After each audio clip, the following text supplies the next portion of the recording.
Hari Raya daripada saya dan suami. Suami saya kena salam, dia tak dapat balik sebab dia pun tadi pun ada urusan dekat perusahaan dia bukan dapat kerja. So dia mengucapkan banyak-banyak terima kasih kesudian hadir untuk program kita hari ini, Tema Hari Raya hari ini. Dan mohon maaf zahir batin saya dan suami dan anak saya kepada semua. Ya. Maaf zahir batin, apakah salah silap, halalkan makan minum. Mak dia terima. Amin ya.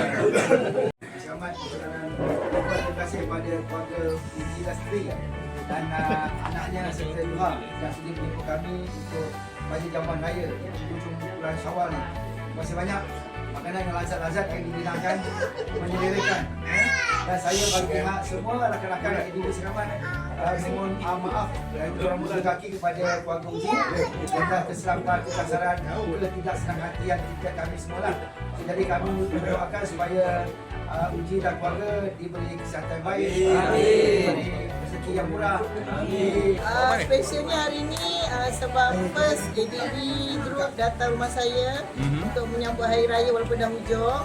Dan di kesempatan ini pun saya nak mohon maaf zahir batin kepada mereka semua yang sangat best, grup ADB yang paling best yang saya sertai. Dan saya hari ini bersemangat memasak sendiri untuk kawan-kawan saya makan. Wah, mantap.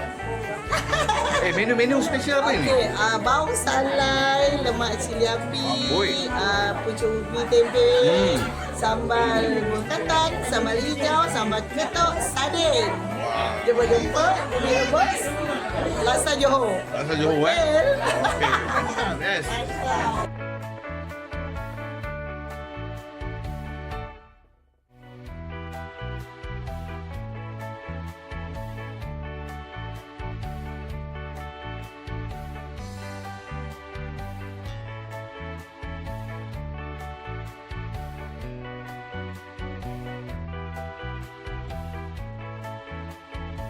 Kami mengucapkan